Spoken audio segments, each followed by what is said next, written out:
Hello everyone, chapter 4 से start कर रहे हैं। चैप्टर 4 में क्या है, डिटर्मिनर्स एंड डिटर्मिनर होता है क्या, एक सिंगल टर्म होती है और ये सिर्फ स्क्वायर मैट्रिसेस की ही पॉसिबल है। ठीक है, जैसे 1 इंटू 1, 2 इंटू 2। अगर 1 इंटू 1 है ऑर्डर तो वो सिंगल जो भी एलिमेंट होगा वही आंसर आ जाएगा। अगर 2 इंटू 2 है तो हम क्या करते हैं, मेन डायगोनल पहले आता है A1 1 2 2, उसके बाद दूसरे को उसमें से माइनस करते हैं। यहाँ बड़ी प्रॉब्लम आती है कि प्लस करना है माइनस करना है, एलिमेंट्स माइनस होते हैं। लेकिन जब आप A B मल्टीप्लाई करते थे ना बेटा, वो होता है प्लस की, ये रो टू ये कॉलम प्लस कर दिया। मल्टीप्लिकेशन देखना पड़ेगा आपको। ऑर्डर जो है वो 3 इंटू 3 है। इसका एक्सप्लेनेशन कैसे होगा, आप पहले रो लेते हो, वैसे रो वो लेनी चाहिए जिसमें क्या है, जीरो होते हैं आंसर्स, ऑप्शन जिसमें ज़्यादा जीरो मिलते हैं। फिर भी हम ज़्यादातर फर्स्ट लेते हैं, तो फर्स्ट एलिमेंट लिख दिया मैंने यहाँ पे। ठीक है, अब फर्स्ट एलिमेंट में से देखो डायमंड एलिमेंट कौन कौन से, जिस पे मैंने ये नाम बना रखा है, यही सिर्फ एलिमेंट है जिसका ऐड करोगे तो नेगेटिव आ रहा है। 1 2 इनकी ऑड आ गया नेगेटिव, 2 1 ऑड आया नेगेटिव। बाहर आते हैं सिर्फ तभी अब देख लिया कि तीनों में से ऑड कौन सा, ये माइनस लगाया। ये रो हटा देनी, ये कॉलम हटा देना, जो बच्चे का वो लिख दिया। फिर इसका भी सेम रो कॉलम, जो आंसर बच्चे लिख दिया। ठीक है, एरिया ऑफ ट्रायंगल वाला क्वेश्चन 4.2 सबसे कम ट्राई करते हैं बच्चे, और वो क्वेश्चन एग्जामिनर फिर पूछ लेता है। होता क्या है, हाफ आपको 3 पॉइंट देंगे, यहाँ लिख देने और 1 1 1। ठीक है, डिटर्मिनेंट सॉल्व करनी आती है, हो जाएगा। अगर एरिया 0 है मतलब वो क्या है, कोलिनियर कैटेगरी। अब माइनर को फैक्टर में है क्या, माइनर बेटा ये जो आप छोटा सा ऊपर बना के आए देना कि रो छोड़ दो कॉलम छोड़ दो, वही माइनर है। बस करना क्या पड़ता है, हर एक एलिमेंट का 9 टाइम्स करना पड़ता है। को फैक्टर आ गया तो आपने अभी डायगोनल पढ़े ना, जो ऑड है बस 4 नंबर, 9 में से 4 के आगे नेगेटिव आ जाएगा। ठीक, सिंगुलर कोई मैट्रिक्स कब होएगी, जब उसका डिटर्मिनेंट क्या है, 0 है। और नॉन सिंगुलर जब determinant not equals to 0। Non singular का हमेशा इनवर्स एग्जिस्ट करता है, इनवर्स हमेशा क्या करेगा, एग्जिस्ट करेगा। एडजॉइंट क्या होता है, इसमें एडजॉइंट में इज मेथड लगता है। अब किसी और कॉन्सेप्ट में इज मेथड मत लगाना। एडजॉइंट का मतलब जब अपने को फैक्टर का ट्रांसपोज करना हो। ये 3 इंटू 3 के लिए लेंथी होती है प्रोसेस, और यही क्वेश्चन मिलता है। ठीक है, तो इसका मतलब है इंटरचेंज और फिर साइन चेंज, वो सिंपल हो जाता है। इसमें एक फैक्टर ट्रांसपोज है करना। अब इसके कुछ प्रॉपर्टीज हैं, बुक में जो दी है ना वही ये 5 कर लो। पहली, ए को एडजॉइंट से मल्टीप्लाई करेंगे या एडजॉइंट को ए से, आंसर क्या आएगा, डिटर्मिनेंट आई मत भूलना। उसके बाद एडजॉइंट ए बी का मतलब है एडजॉइंट बी और एडजॉइंट। एडजॉइंट किसी ट्रांसपोज का करोगे या होल ट्रांसपोज, एक ही बात। Most important question. अब मेरे को एक बात बताओ, आप क्या इतना एडजॉइंट करते रहोगे मैम?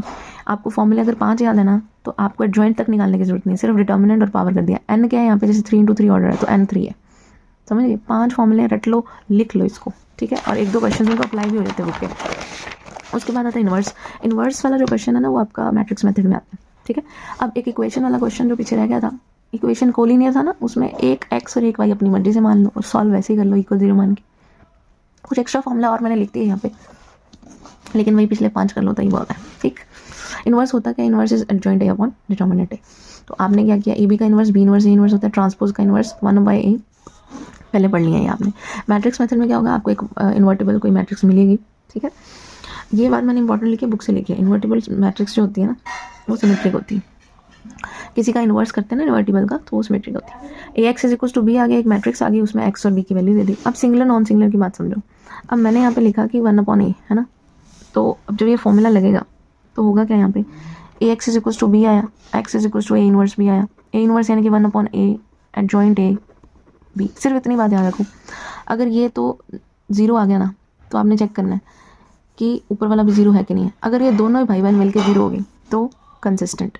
अगर ये 0 नहीं है तो इनकंसिस्टेंट, ये 0 नहीं है तब भी इनकंसिस्टेंट। ठीक है, इनकंसिस्टेंट का एक केस है, कंसिस्टेंट के 2 केस है। ये कंसिस्टेंट का मतलब है एग्जिस्ट करेगा आंसर। तो एग्जिस्ट अगर ये 0 ना हुआ, 1/1 वाला 0 ना हुआ तो है ही एग्जिस्ट। पर अगर ये 0 हुआ तो हमें ऊपर वाला चेक करना पड़ेगा, एडजॉइंट ए बी। ठीक है बेटा, बस इतना याद रखो, एडजॉइंट ए बी अगर नहीं हुआ तो नहीं है, इन है। ठीक, अब area of parallelogram using determinant आ जाता है क्वेश्चन। करना क्या होता है, adjacent side of A B A C को मल्टीप्लाई करते हैं। ठीक है, और एरिया ऑफ ट्रायंगल आ जाता है तो ए बी क्रॉस, ये आपका आगे है वैसे पार्ट। ये वाला एरिया 2 आगे और आते हैं, 2 लिखे मैंने। ये जो पहले हमने पढ़ते हैं ना डिटर्मिनेंट, क्वेश्चन देख लेना, डिटर्मिनेंट भूलेगा तो डिटर्मिनेंट वाला करना है।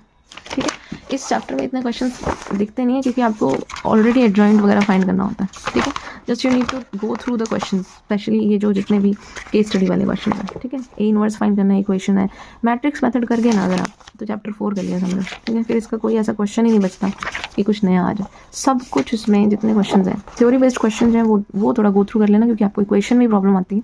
4-5 इक्वेशन है थ्योरी से, और क्वेश्चन बना के देख लेना, प्रॉब्लम नहीं आएगी। चैप्टर में मैंने बोल ही दिया 4.2 सबसे कम करते हैं बच्चे, 4.2 कर लेना। ठीक है, 4.4 में 1-2 क्वेश्चन है जैसे प्रूव करना होता है। ठीक, और जो मैंने बोला कि ट्रांसपोज वाला पार्ट है ना, इसके एमसीक्यूज कभी मत स्किप करना, अच्छे एमसीक्यू सारे हो जाएंगे question, just you need to apply at least 60 minute in each question, ठीक है, theory based question, don't skip it. अब मैंने बोला ना फॉर्मूला यूज़ होते हैं, देखो करने बैठोगे आप एडजॉइंट है, फिर ट्रांसपोज, फिर इनवर्स, फॉर्मूला आता है तो हो जाने थे, और ये फॉर्मूले ही हैं जो लिखे हुए हैं, ठीक है। Good luck.